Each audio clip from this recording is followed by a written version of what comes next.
Miss Hannah Gold, and I am the middle grade debut author of The Last Bear.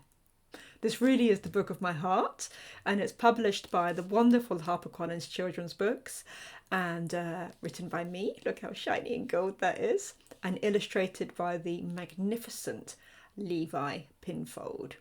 I'm going to be sharing with you today some illustrations, my inspiration behind the book, a short reading, and then to leave you with your own writing activity so you can go off and explore and have fun. But first, let me tell you what the book is about. So, it's the story of 11-year-old April, that's April, who travels to this remote Arctic island with her scientist father for 6 months. He's going there to measure the weather. As we know, the weather in the Arctic is changing, so I'll talk about that in a little bit. So he's gone there to measure the weather, and this island is tiny, and there's nobody there on the island but them. Literally nobody. There's no houses, there's no roads, there's no cars, there's no school, so it's just those two. And the island is called Bear Island, and But Dad, April's dad, he says to April, but there's no polar bears left on Bear Island. And April's like a little bit disappointed. But they get to the island, and April looks out the window, and she sees something distinctly bear-shaped loping across the horizon. So she sets out to try and find this polar bear. Her dad is really busy with his work. He throws himself into his work. He's quite distant anyway. They don't have a close relationship since her mother died when she was much younger. So there's a space between them, and she's craving something from him. But it does mean that she can explore the island. So she goes off every day polar bear hunting. And then she does finally meet this rather magnificent polar bear, and but he's really hungry. You could see his ribs. He's starving. There's something not right with him, because this poor polar bear has got trapped on the island, and he can't make his way home because of the melting ice caps. So April, she decides she's gonna rescue this polar bear. And so begins the biggest adventure and journey of April's life. I'm going to now show you some of the illustrations which kind of really bring some of the story to life. Okay, so the first illustration I wanted to share with you is the moment when April and her dad arrive on the island. Can you see that? Try and get the angle right. So the island, like I said, is really bare. It's really wintry, obviously, because it's the Arctic. So this is the house. The smaller cabin here is the weather cabin where her dad does all the kind of the research, and then the bigger cabin is where they're going to be living, just a pair of them for the summer. And there you can see April and her dad walk into the cabin. But look at this bare, wintry, kind of really open, stark landscape. You know, the setting in the book is really important, so we can just imagine ourselves on the island for 6 months. I'm now going to show you the moment when April first meets Bear, and that's actually going to be my reading, which I'm going to do after this. So this is the moment when April first meets Bear. So as you can see, he's really skinny, you know, look at all his ribs, his hip bones. He looks really unhappy and he's desperate. He needs help. He's got stuck on the island, but he's also got something trapped around his paw. So there we can see April, having won his trust, is trying to help him. My next favourite one to show you is illustrations are always really hard to find when you're looking for them on camera, but it's going to be this one. They spend this most magical, after she rescues him, they spend this most incredible, magical summer together, and just having like the best summer of her life. Okay, her dad's not around to have fun with because he's so busy working, but it doesn't matter because she's got a polar bear to have fun with. So April and Bear just become like the best of friends. He's the confidant that she's never had before, you know. He's someone that she can tell all her secrets to. You know, she runs around the island with him. That's April there. She rides on his back. I'll just show you the picture of riding on his back because that's a really good one as well. See, she rides on his back and she just has like the best summer of her life. And then the last picture I'm going to show you today, there's lots in the book, so when you get the book, do have a look at all the other pictures.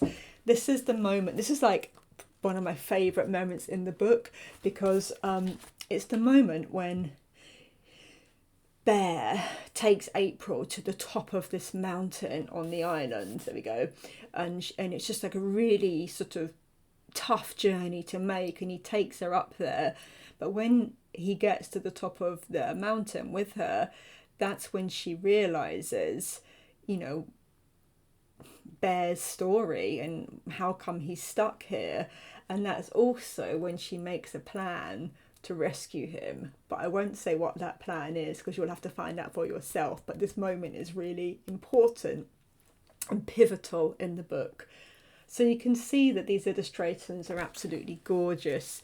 I think, you know, Levi Pinfold, the illustrator, has done a marvellous job at bringing my story to life. It was a book for me, and I want to talk about my inspiration here. It was a book for me which really came from the heart. And I hope that really shows, you know, it shows in the cover. It's a really tender cover.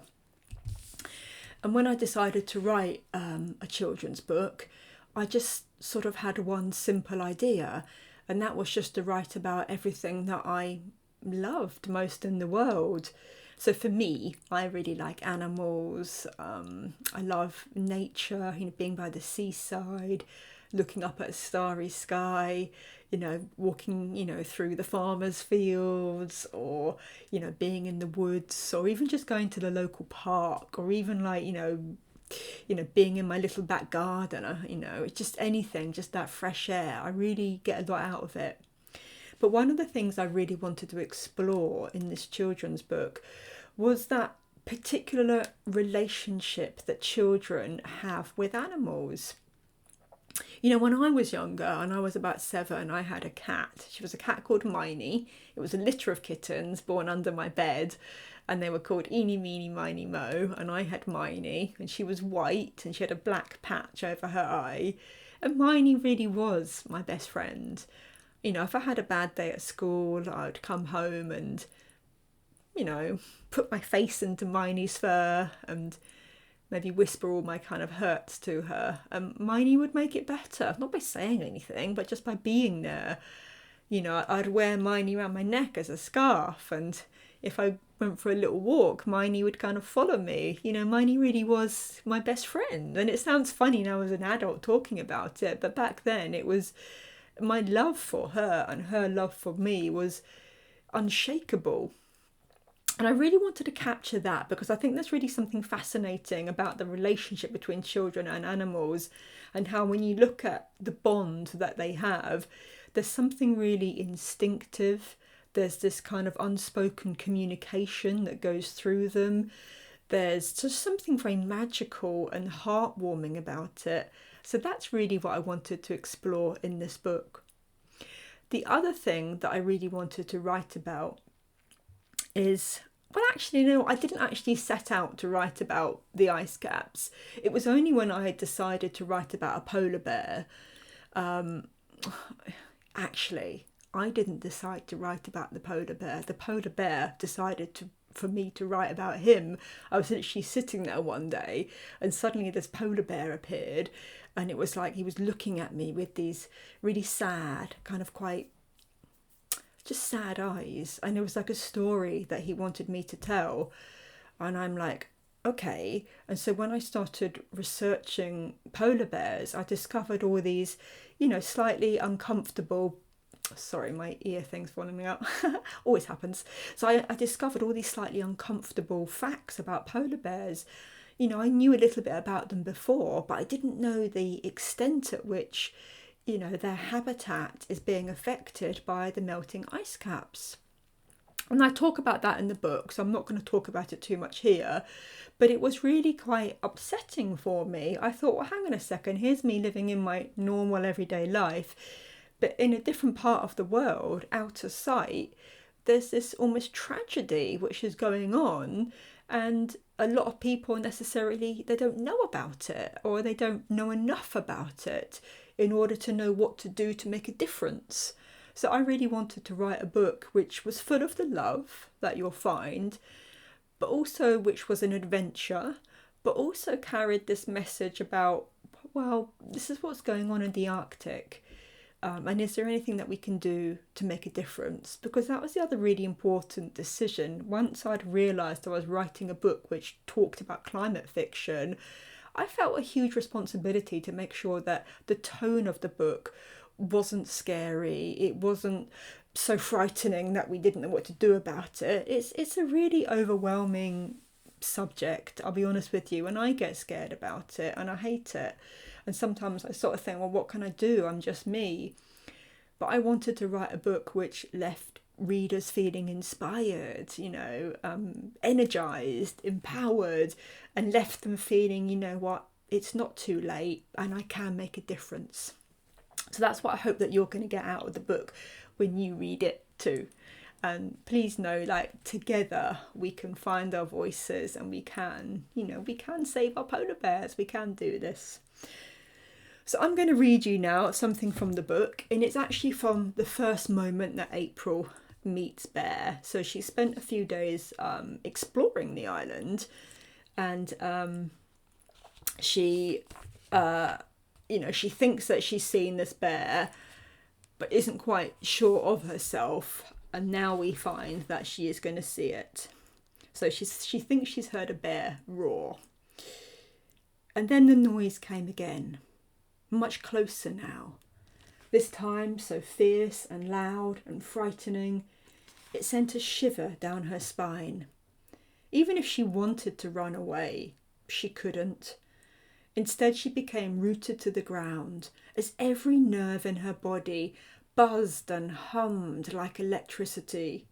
It was as if time suddenly froze, or at least slowed down.